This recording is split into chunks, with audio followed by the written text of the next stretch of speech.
that we're very lucky to have that leadership. We're very lucky to have Nicola Sturgeon. Because, conference, trust me on this, you don't have to spend too long at Westminster these days to realise what happens when that kind of solid leadership is literally nowhere to be found in government in Whitehall. Now, my job as your Westminster leader is to stand up here and give you all an update of events in London.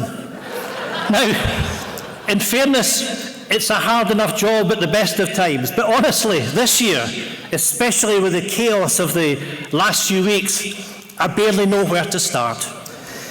They often say that first impressions are important in any new job.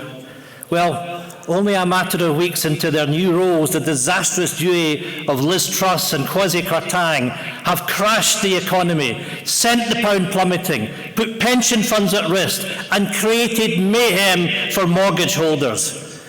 The Bank of England are having to spend up to £65 billion to prop up the gilt market, to stop pension funds from holding, and all because of the chaos caused by Truss and Kwarteng.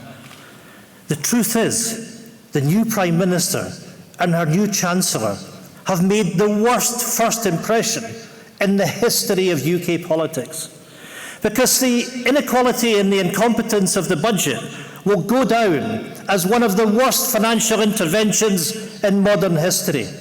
But, by the way, don't simply take my word for it. Just ask the mini-budget's very newest critic, Douglas Ross.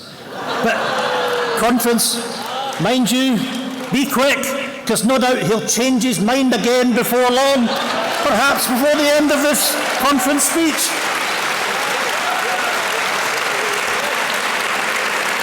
You know, there was at least one Tory who had the inside track on the disarray that would unfold. Now, I promise you that this will be the first and definitively the last time I'll ever quote Rishi Sunak at an SNP conference, but credit where it's due.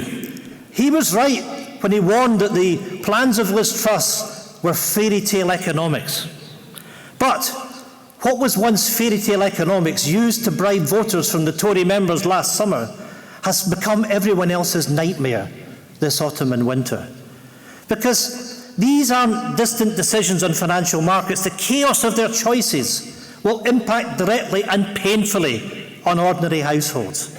Higher interest rates means higher mortgage costs. A weaker pound means food and fuel prices will go up even further.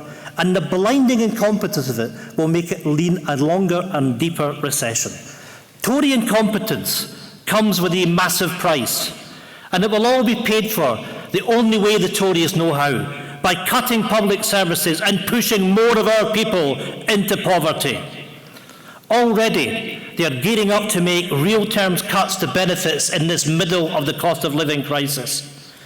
And on the very same morning that they finally U-turned on their tax cut for the super rich, the Tories slipped out the real announcement that they would be slashing public services by £18 billion every year.